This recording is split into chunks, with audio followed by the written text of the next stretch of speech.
Okay, welcome back. I hope you had a nice lunch.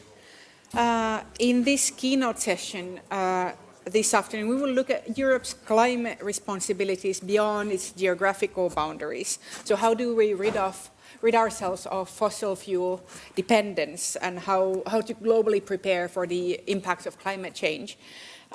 We will start with a keynote presentation from Tim Gould, the chief energy economist at the International Energy Agency. And after that, we will discuss with MEP Sirpa Pietikäinen, who will be joining us remotely and, from Brussels, and Laszlo Borbeli from the Romanian Prime Minister's office. And this session is organized by the Finnish Climate Change Panel, which is an independent scientific advisory body consisting of 15 experts, representing a broad range of scientific fields and universities and research institutions.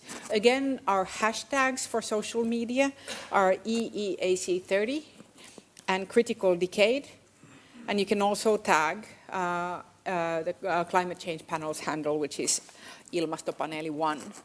And without further ado, Tim Gould will be joining us remotely. Welcome, Tim. The floor is yours. Well, thank you very much indeed. I'm sorry I can't be with you in Helsinki, but congratulations on the anniversary, and thanks very much to the Finnish Climate Change Panel for the invitation to join today's event.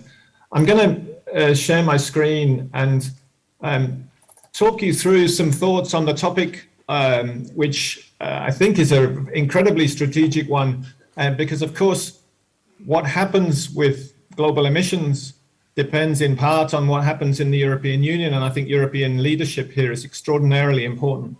But you have to bear in mind that Europe is only some 7.5% of global CO2 emissions. So that global perspective on the challenges that lie ahead is really important, particularly since we are facing what we are calling at the IEA the world's first global energy crisis.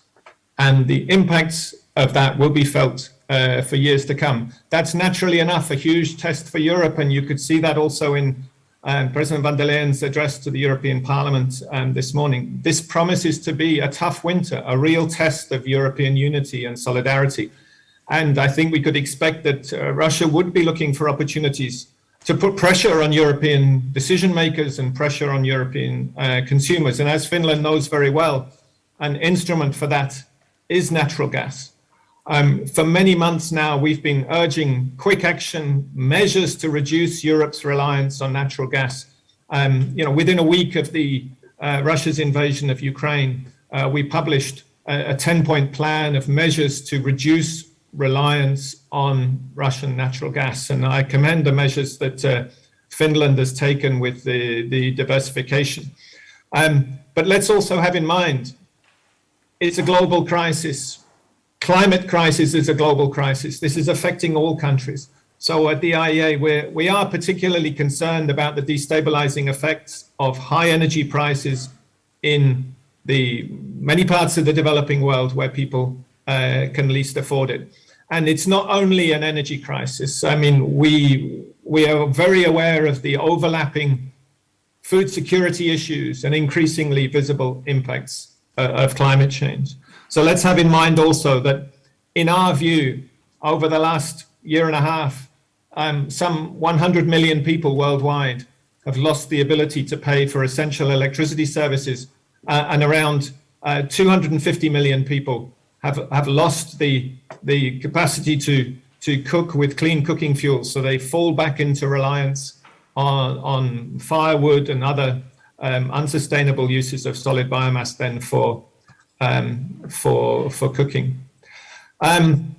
You're looking at a slide which highlights this incredible volatility that we've had in gas markets, and it started prior to the crisis. Some of that is related to also Gazprom's strategic behavior in the run-up to last winter.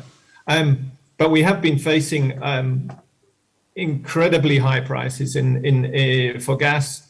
And I think Europe's done a very creditable job in getting its gas storage filled up in the way it has. But just to underline, there's really no room for complacency here. This could be difficult. European consumers get through this winter heating season. So we are in a very perilous situation, both in Europe and globally. And it could get more difficult before it starts to get better. And one of the worrying things that we observe when we look at the international picture is this one. We read a lot about the coming end of coal, but let's be aware that we have seen a stable, high level of coal consumption worldwide if you look at the global numbers for the last 10 years. And indeed, the nature of today's crisis is encouraging even greater short. Okay, well, look, my message there was that at the IEA, we don't agree with those who argue that today's crisis is necessarily a big setback for climate action. We do believe that this could really be a historic turning point towards a more sustainable system. But certain things have to happen in order for us to achieve those objectives. And I think there, from a European Union perspective, it's really not just about what Europe does at home. It's also about the international partnerships and relationships that Europe has. And what I wanted to emphasize here, if you can see the screen again, is quite the nature of that global challenge to bring global CO2 emissions down to net zero by the middle of this century. So before the Paris Agreement, this was roughly how the situation looked from our perspective. We have come a long way since then, because of technologies have become much cheaper, and then policies have been put in place to bring those into the system. And there's that virtuous circle of deployment and cost reductions that allowed us to get to a situation now where, in our view, our baseline is for a flattening of emissions out to 2050. But we have to be aware, stabilization of global emissions at a high level, of course, is not commensurate at all with the stabilization in global average temperatures. And that's why there was such pressure in the run-up to the COP26 meeting in Glasgow for countries to up their game. And if you believe what governments say, and that you think that they will achieve their net zero pledges in full and on time, then we do have this historic parting of the ways coming over the next couple of decades between continued growth in the global economy, a flattening in global energy demand, but then that reduction in global energy-related CO2 emissions.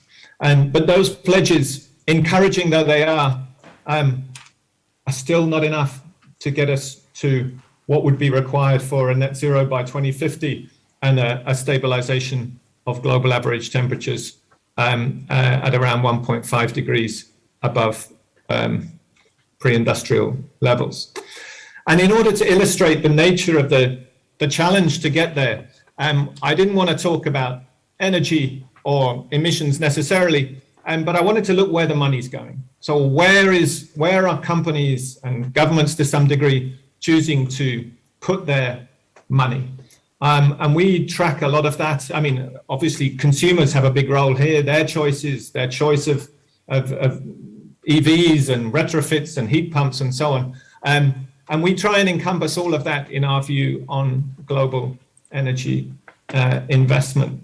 And if we take everything into account, then after the slump in 2020, there was a rebound in 2021, and there's a further 8% rise in our view in energy investment in 2022 to reach around 2.4 trillion. And it's against this backdrop of this crisis. The main boost is coming from the power sector, mainly in renewables and grids, and from efficiency. However, we do need to be aware that around half of the increase that we are seeing this year in capital spending is being eaten up by higher costs. Costs are rising because of multiple supply chain pressures. You see that really in all parts of the energy sector, including the costs of some clean technologies where cement, steel, and also some critical minerals are more expensive than they were. And that's something of a brake on the willingness of companies to spend, despite the strong price signals.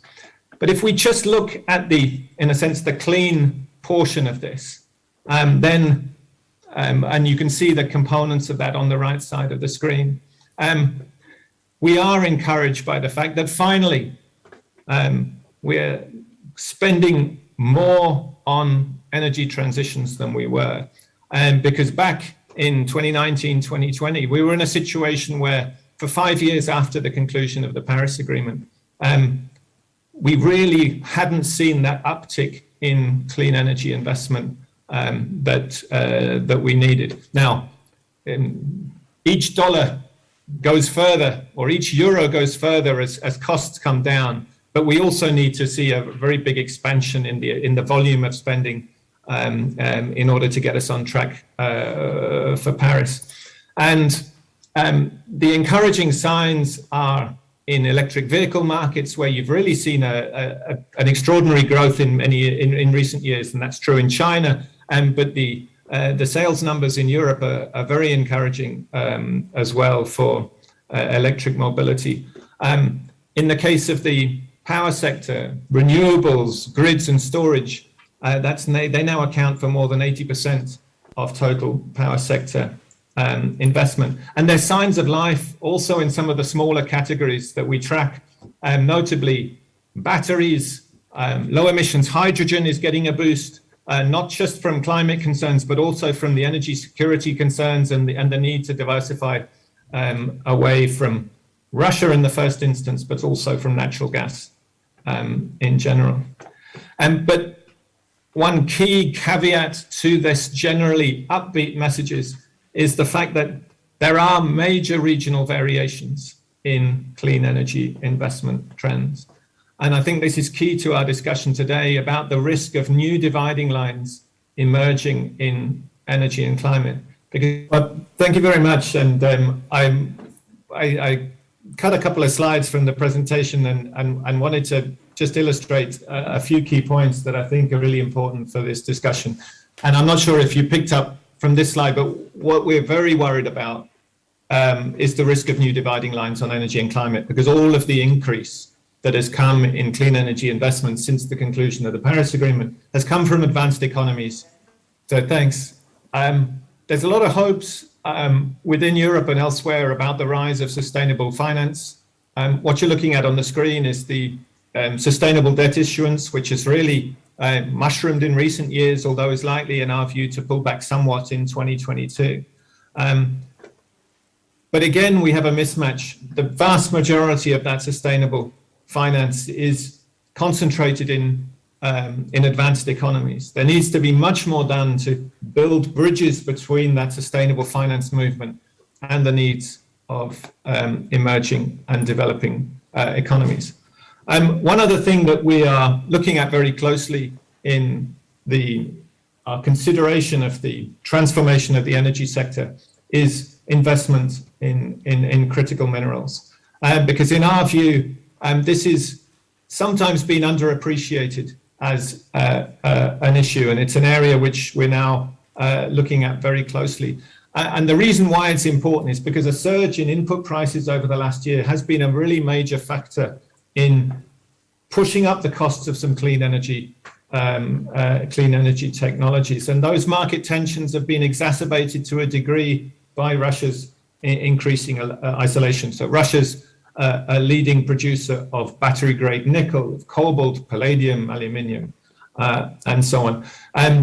But here, I mean, we've got huge revenues coming in to energy producers of all sorts, fossil fuel producers included. But in this case, these revenues are really being plowed back into investment in exploration, investment in new production facilities. And it's this was also part of President van der Leyen's speech earlier today. But I think it's really important that Europe thinks strategically also about its clean energy supply chains, because we need to ensure that we don't swap one energy security vulnerability for another. Today, of course, gas is in our minds, but tomorrow, I mean, it could be another component also of our clean energy picture. So as we press ahead with immediate and massive expansion of clean energy technologies, let's make sure that we're also working on the security, resilience, and sustainability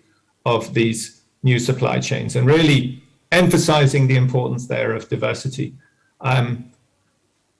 Today's clean energy technology supply chains are relatively concentrated. That's true for cobalt, it's true for lithium, and the example on the screen is the high degree of concentration that we have at the moment for solar PV for manufacturing into China. And a lot of that's due to Chinese industrial and innovation policy support. And we've all benefited from that because that's helped to drive the cost reductions that have now made solar PV, some of the cheapest electricity generation in history. But it also means that, China's share of global solar panel manufacturing now exceeds 80%.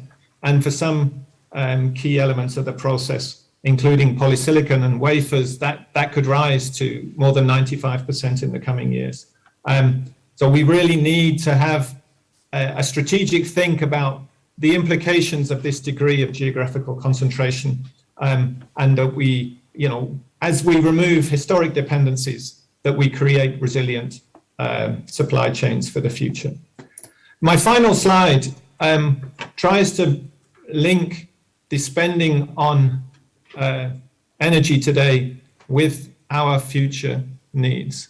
So if we just look at clean energy and infrastructure, we've had a significant uptick since the conclusion of the Paris Agreement, but bear in mind there are some regional disparities there that we need to be worried about. But we need to see a much larger increase over the remainder of this decade to put us in line, first of all, for the climate pledges that governments have made. But we need to see an even larger increase if we're going to get on track for that 1.5 degree stabilization. So there's an enormous amount to do in order to increase those flows of capital to the demand side, to efficiency, to electrification, to all sorts of more efficient end uses, but also then the clean energy supply that we need. And if we look in a way on the other side of the ledger, so how much money is going into fossil fuels? That's come down since 2015. And if we hit those climate pledges, and especially if we get on track for a 1.5 degree stabilization, it would need to come down some more. But I think there is a very important point to be made on investment here. Something needs to change for us to get out of today's multiple crises. So this energy crisis, the climate crisis. From the perspective of the IEA, the key answer lies on the left-hand side of the screen here. We need to be spending a lot more time, not just on how we accelerate those investment flows within Europe, but how we can work with different partners around the world to bring more affordable and clean technologies into a wide range of energy systems. So those are the lasting solutions that can move us forward in these difficult times.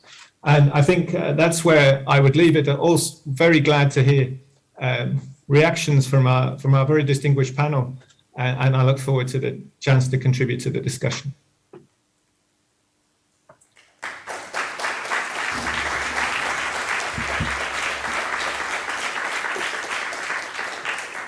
Thank you very much, Tim, for your presentation. Now, Tim Gould will stay online, which we sincerely hope will be unproblematic and smooth. And since we will also be inviting a member of European Parliament, Sirpa Pietikäinen, to join us also online.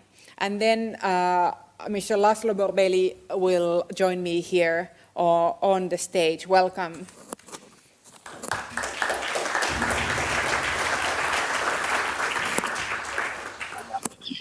Thank you. This is Sirpa Pietikäinen from European Parliament. I'm still Welcome, voting. Sirpa. We can see you. Yes, I'm still voting the red directive. So could you please change the order of speakers, the commentaries? I will be free in Of course. about 5 or 10 minutes. Thank you. That's- I'm online listening you. Absolutely. So my first questions will be to you, Mr. Borbeli. Welcome. Thank you for being here with us. Do you have any comments on Tim Gould's presentation on the energy transformation? Can I enter online or physical? It's okay that I am here. That's why I don't like very much online meetings. So thank you very much, and I am very honored to be here, and I am very honored that I am here and to listen Tim Gould. It's a very important speech of him, and he shows us the reality, yes? But if we are speaking about, because I have to confess to you, I was for 26 years politician, yes, in different my capacities. And after that I switch off. I am in the Prime Minister's office in charge from 5 years to implement Agenda 2030. And it's a wonderful job, I have to tell you. But if we are speaking about a crucial year in the decade between 2010 and 2020, it was 2015, yes?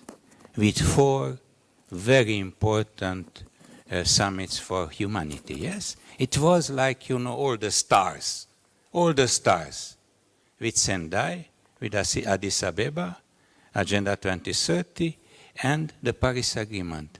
What we have done from 2015, not enough. Not enough, just to say diplomatically.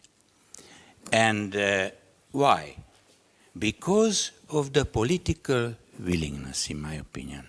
Because of some time of miss of more leaders and leadership which not are visionaries, but they are able to put in place. And of course in the politics, I know you have to make compromises, but you have to think which are, you know, the lessons and how we will be able to manage this issue also of climate change and others. In my memories, in 2011, we had big debates. On that time, I was Minister for Environment of Romania. And it was a big debate with Connie Hedegaard and others to accept Poland and us and other countries to accept 30% of cutting emissions. 30. Now we are fit for 55. We are fit or not, European Union? We are fit or not? We have war. Yes? Everybody are making, and you see very clear pictures from Tim. It's very clear what we have to do, but we have war. And each day we have to reconsider some of our visions and some of our policies. That's why, in my opinion, it's very important, first, to have a vision. Second, to have an interinstitutional framework in each country regarding sustainability. And that's why from 5 years ago, we established this department, and now I have to say with proudness that we have this interinstitutional framework. It depends in this moment, because we are ready, data for sustainability to measure and to say to the politicians, you have to do this, regarding finance, regarding other approach, regarding our financial background from European Union. We have consultative council, of course. We have the relationship with the civil society, and we have, I suppose, that a good strategy and a good action plan until 2030. We received a big award of United Nations last year, the only country from Europe regarding our efficiency to implement Agenda 2030 and innovative tools.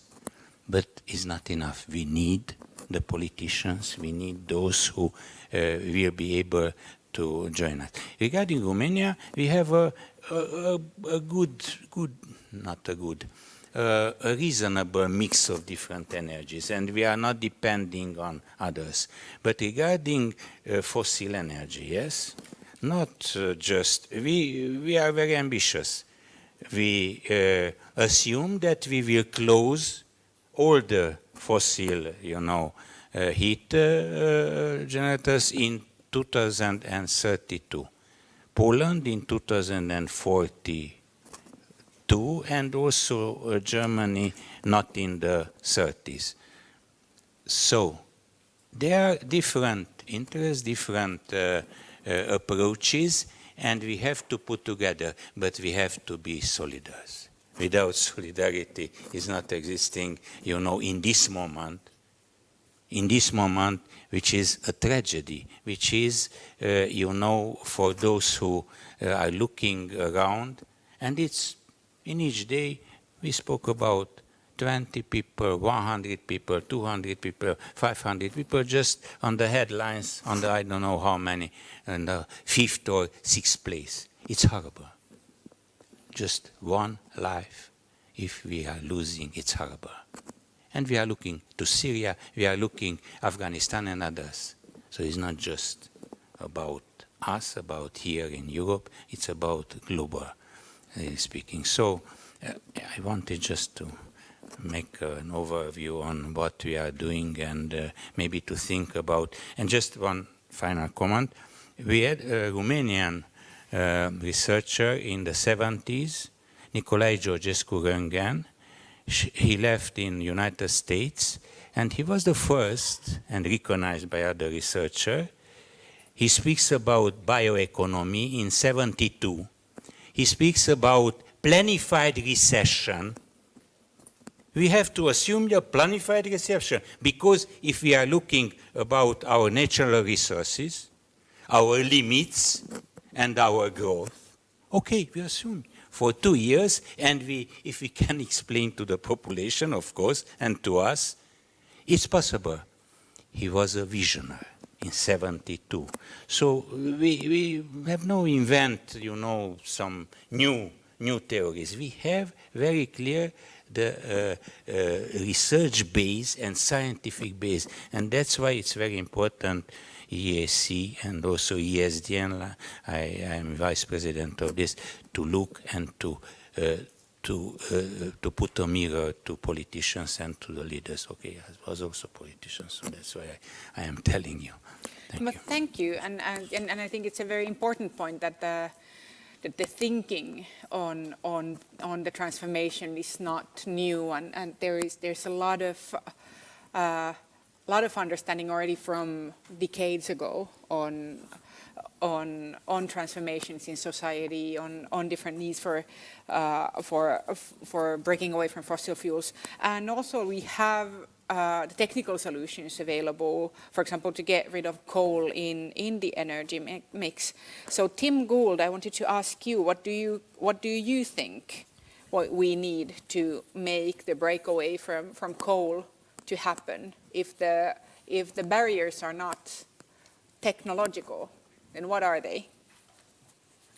It's an excellent question, and I think it's important up front to look where coal is being used today as a starting point for an answer. So back in 2000, around 50% of global coal use was in advanced economies, 50% in emerging and developing economies. Now it's 80% in emerging and developing economies. And most of that, but not all of it, is in the power sector. So there's still a large amount used in industry where the technical options to move away from coal may not be quite as obvious as they are in power. But in power, there's a very clear case on cost, on environmental grounds, to move away from coal. So why isn't it happening? I think one of the things that we need to understand is that whereas in Europe and in North America, the coal fleet is quite old. So the average age of a coal-fired plant in Europe is over 40 years. So these plants are reaching the end of their life. Whereas in many emerging economies, this is a new fleet of coal. These are still teenagers in terms of their years. I mean, the average age is 14 or 15 years. And these have owners who have an interest in keeping them operating many times. And in some cases, they're shielded from competition because they have power purchase agreements or because it's just not a competitive energy market where the benefits of investing in renewables are visible. So you need to have quite a strategic approach. It's policy that's also going to help to push coal out of the system here. And if policymakers are going to take those steps, they need confidence that they are not going to do so at the expense of electricity security. They need confidence that it's also possible to manage the social implications of change. And that's why there are lots of creative ideas and some quite holistic thinking about what packages of support and collaboration can you put together with countries around the world, whether that's South Africa or Indonesia or Vietnam or some other places. And these are now being called just energy transition partnerships. And I think it's reasons to be hopeful that if you can package together, not just shutting down the coal, but building up the alternatives, and also then managing the social implications, that you can put together things that make economic sense, as well as, of course, contributing to good environmental outcomes, improving public health, and so on. And as we mentioned earlier, today has been the day of the State of the Union address of Ursula von der Leyen in Brussels, where clearly the energy crisis was a big issue. It colored the day a lot, and from her speech, you could kind of tell that the hope for Europe's ability to manage the social implications of this transformation would come from the sense of crisis that we're in currently, and the solidarity with Ukraine, and this understanding that this is now a special moment. And hello and welcome. Sirpa Pietikäinen has joined us from Brussels, and we're very, very happy to have you here. And I hope you're ready to kind of jump directly in, because I have a question for you. Brilliant. So we've been talking about the social implications of breaking away from fossil fuels, and from the things that are needed other than technological capacity, but the political will, the institutions, the data that is needed to make an energy transformation. But how could the EU show the way in eliminating oil in this day and age and the current political and economic situation? Thank you very much, and thank you for a very excellent introduction what you had for our discussion. It indeed helps. And to jump in directly on the deep end, that is your question, let me just underline a couple of points that is my understanding about the crisis and what the EU can do. Firstly, this is a paradigm change that I guess all of us know very clearly. But the problem is that in paradigm change, there's always a lot of resistance on those areas, on politics, on economy, that do not yet see the need, the urgency, or the possibilities of the change. That's why I usually call it the Copernican change.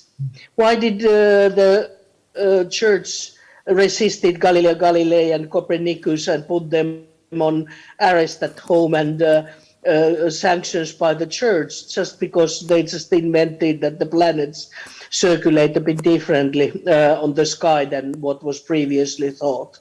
It is just this kind of a mental blockage, and I think it is very important to see that it is this kind of a mental blockage that is preventing us the most, not the technical issues. And that's why I find it so important that the organizations like the international energy associations, like the WTOs, like the researchers speak and intervene and lay that new picture. Well, what we could do. Firstly, sometimes I thank Putin for the Ukrainian, not the war, but the crisis and the situation with the fossils, because that actually forces EU to look eye on eye the energy paradigm change that we have known for ages needs to happen. And still our gas dependency, especially in Germany, has grown over the years and not the vice versa. So we would need to actually step up the Repower EU initiative that I didn't hear so clearly in the Ursula von der Leyen speech that I would have hoped, because this is the short period over 1 or 2 years that we need to warm up ourselves and re-energize whatever we can and whatever we get. This is quite clearly. And we need to support those people that are the poorest and are unable to support their lives. But what is the first priority so that we wouldn't be in the same situation next year and the year after? Is to put all the next generation funds, the deep renovation funds, the just transition funds. We do have over 1,000 billion funds in the EU that we sort of set on market after the COVID-19 to do 3 things. Firstly, deep renovate European buildings because they are 40% of the energy consumption. And not only to be energy efficient on the best available standard, but also energy positive always when possible, and this is over 80% of the buildings. And so you turn 40% of the energy consumption actually to be energy production. And this is the biggest step. And according to science, this is something that we could do easily within 5 years, and if in urgency and with all efforts, a bit more than in 3 years.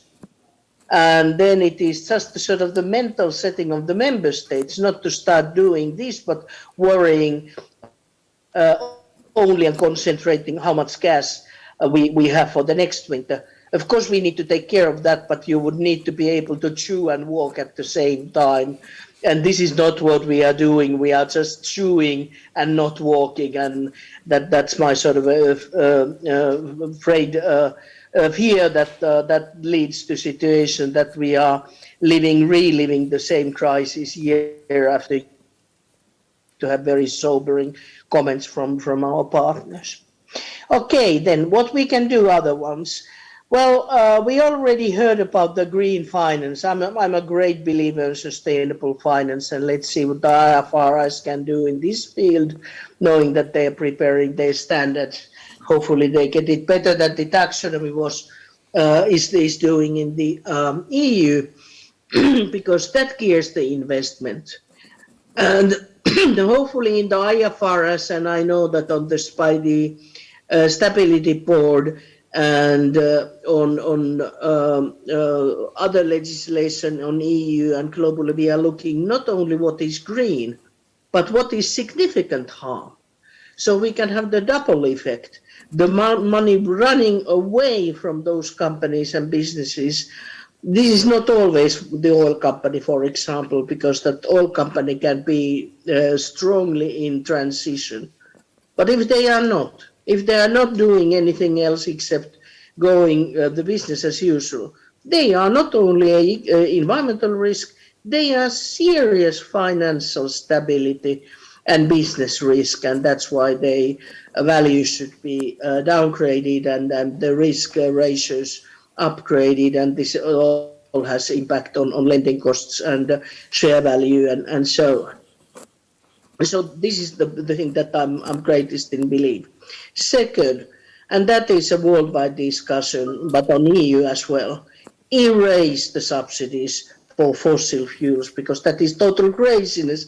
We are trying to get rid of them, and at the same time we are using hefty sums, more than globally we are using for health and social costs, to subsidize the fossil fuels. And this is actually the paradigm now in the EU when actually we are trying to subsidize all the consumers with direct social subsidies.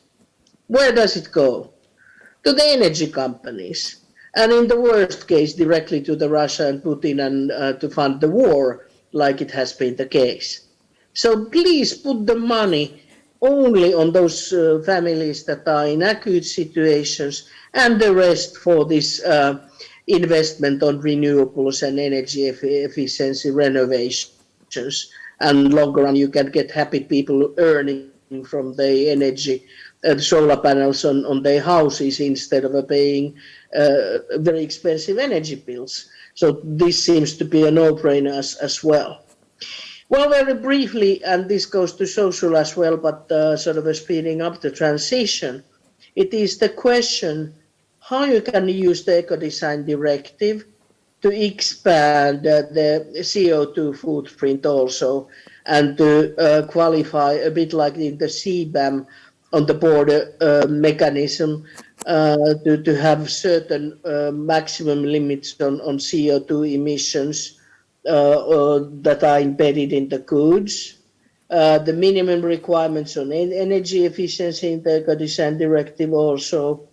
And this is a long story, but you know that the EU has worked quite a lot in the circular economy, and that is in the crux on energy consumption, because most of the energy is consumed when producing goods, and then if it is one night t-shirt or very poor quality mobile phone that is thrown away, actually that is part of the energy waste that we are doing.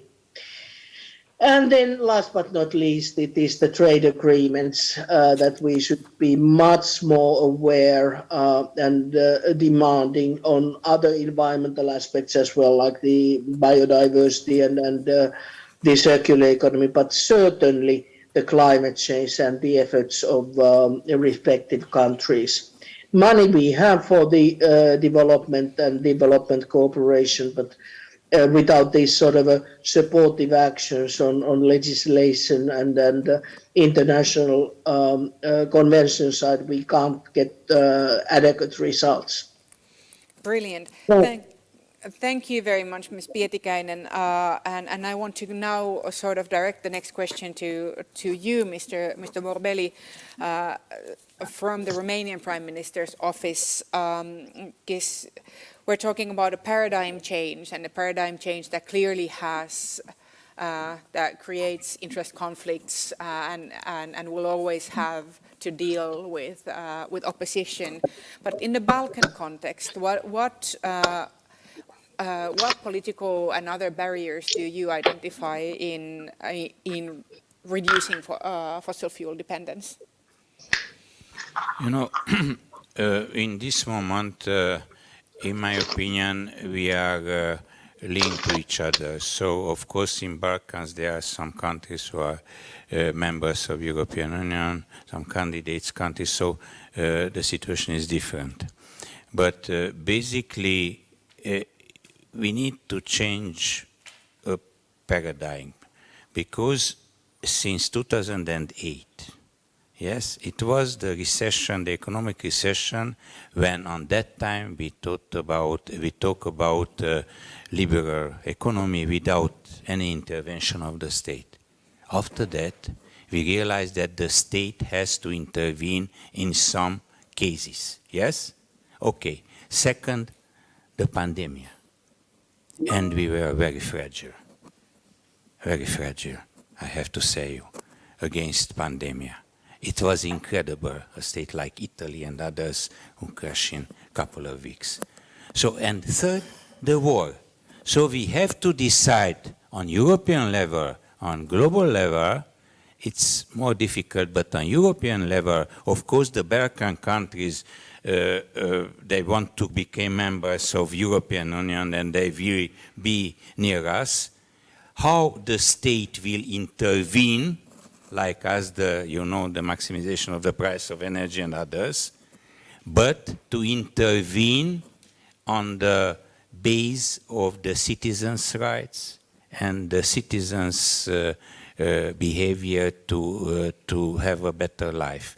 That's why it's important because Romania now, we have twice more money than we're supposed to have in this. So how we will spend the money? We have to, tomorrow I will be, because we have we finalized the strategy for circular economy, and we will have a technical meeting with European Union.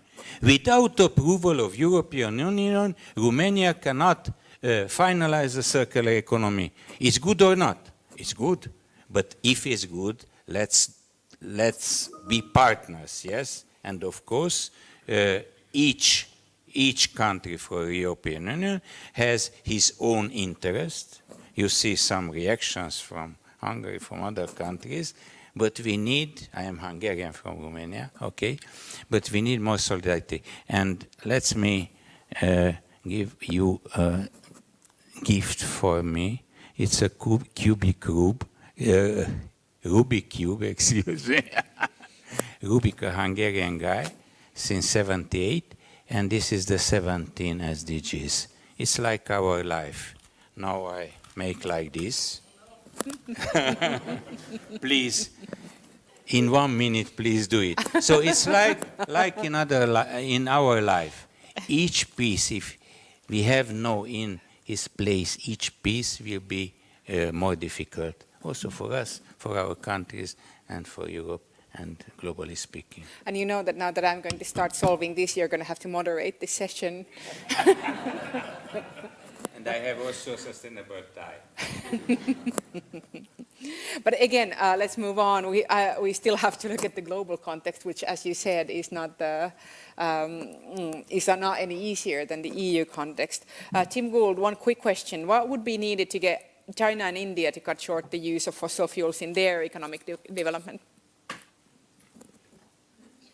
Well, I think these are clearly the big questions. I think we need to differentiate a little bit between China and India in this respect. And because China's invested in industrialization. I mean, it's a huge producer of cement and steel and all of these goods that have gone into its infrastructure. And so the task for China is to decarbonize the system that it's built up over the last couple of decades. The task for India is really to try and chart a new low emissions model of development. And if India succeeds, that'll be hugely important also for many other developing economies that are going down the same road. Because, in India's case, just look at the rise in the urban population that's expected over the next couple of decades. I mean, that's another 13 or 14 Mumbais over the next 15 years. And that's huge demand for building materials, for steel, for aluminium, for all sorts of things. It's not just about cleaning up India's power sector, although that's incredibly important. But it's also thinking again about can we find a new model of low emissions urbanization, including urban design, and all of the different components of that. So we need to think quite broadly about that. And again, that's an area where we will need partnerships. We'll need technology partnerships. We'll need some financing arrangements because, there is still a cost gap for some of these sectors. And that cost gap we need to fill with policy and with money in order that India and other developing economies can come down that road. And then in the case of China, I mean, China does have some quite ambitious goals of its own. It is continuing to invest in coal. That's absolutely true. But let's not ignore the fact that the amount of money that's going into to clean energy investment also in China. I mean, it is the largest deployer of wind, onshore, offshore, solar, hydro, nuclear. There's all sorts of scope there for productive partnerships with China, even in today's, complicated, geopolitical environment. Now, since we're kind of getting very close to the end of our panel and we still have one very important topic to discuss, and again, I want to thank everyone, both here in the room and online following the stream, and our panelists for patience with the technical difficulties that we had earlier. So I'm going to have to skip a lot of very important questions that I had to ask. But I wanted a very, very brief response from all of you. And this is now going to be more like name one thing or two things that come to mind. The one theme that I still wanted to cover is adaptation. And as was mentioned by you earlier, there's a talk of 2015 being a crucial year because of everything that happened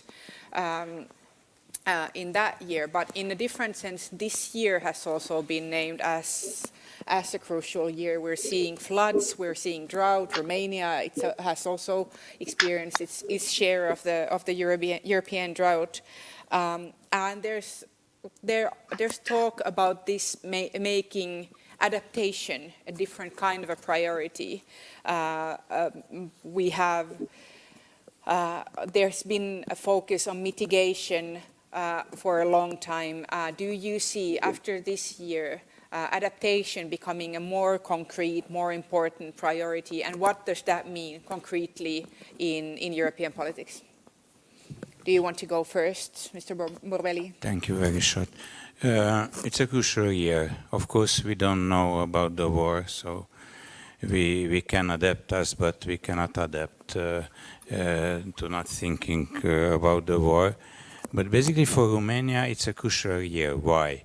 Now we started to spend the money from the recovery plan in a new basis. We have to report all the infrastructure and other investments, all the measures, not just regarding infrastructure, but macroeconomic measures. So it's good for Romania because you know, Grigore Antipas said in 1940 that in Romania it's a genius disorder.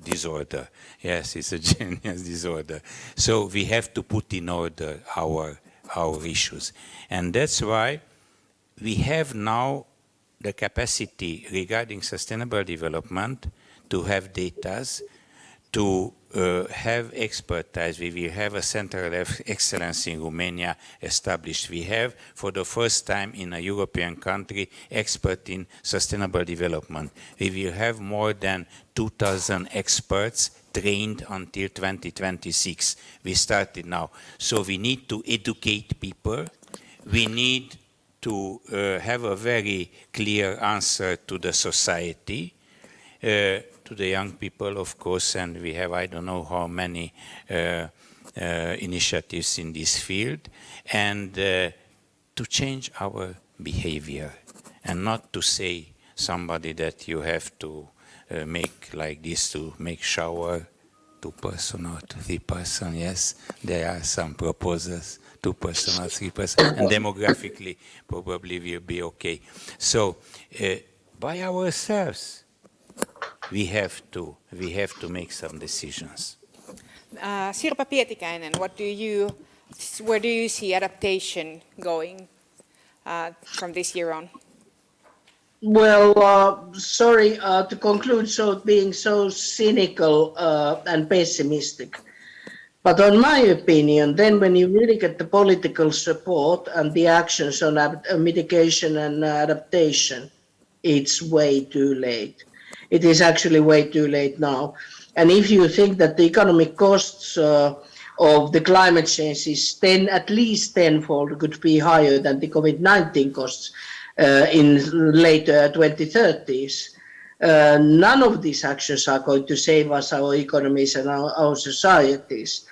And while we still, and this is the optimistic part, while we still have the time, I would urge to put all the political, economic, business and private and public efforts on prevention and on tackling with the energy issues. Still, yes, there's going to be the adaptation, but I'm afraid that if you just sort of turn on this stage, then you misprioritize your actions, and anyway, the scale is going to be already now after a couple of years or decades so bad that there aren't effective adaptation excluded if you just end up flying to Moon or to Mars or any other as imaginary actions. But may I put a question to Tim very quickly? You can answer later or not.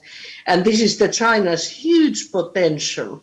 I've been imagining that I know that the EU-China relationship is tough love, especially because of the human rights. But could we combine our resources, financial resources, the interests, and to make some sort of a pact to really kickstart the renewable energy development and the green economy development in the African continent? And this is something that I've been sort of tossing around in my mind. Thank you very much for the discussion, and sorry about the hassle, but I really needed to vote on renewable energy directive, and the voting were delayed, but now the job is done. No, and thank you for a very, very skilled jumping in the deep end there when you came in. So Tim, you have got a question from Sirpa Pietikäinen, so I guess I'm going to, please do answer that question, and that's going to be then what wraps up our session today.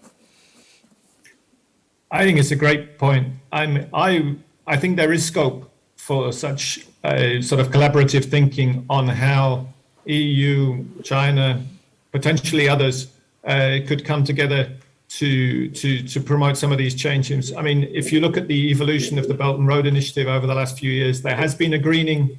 I think there's obviously a degree of competition there, but there's an alignment of interest in the sort of big picture that could allow some of these things to go ahead. The big question from a sort of political and policy perspective, is it possible to sort of ring fence some issues around climate and around the collaboration on these kinds of issues from a very complicated, broader sort of geopolitical context? You saw signs of that in Glasgow with the US-China statement, but obviously that's now broken down. But I think it is important to keep those channels open because in the end, this will only succeed on this if we're all moving in a similar direction. So I would strongly think that that's worth pursuing. And let's be very clear, when it comes to Africa, there's so much to do. If you look at Africa's obviously solar rich, everyone knows that. But the installed capacity of solar in China is less than the installed capacity of solar in the Netherlands. That is a shameful statistic. And I think we all need to be thinking what more we can do in order to make that better. Thank you very much. So thank you, Tim Gould. Thank you, Sirpa Pietikäinen, and thank you, Laszlo Borbély, for joining us for this session. Again, thank you everyone in the room and everyone following the stream. Now it's time for a coffee break, which will run until 3:30. So 20 minutes you have for grabbing a coffee, having a nice chat. And after the coffee break, we'll continue with the parallel sessions, 3 interesting discussions taking place simultaneously again. So after the coffee, find the session that you signed up for. And then for the audience watching this live stream, this is it for today. On the live stream, we'll see you again tomorrow at 9 for the high-level opening of day 2 of the conference. Again, thank you very much. Thank you, panelists.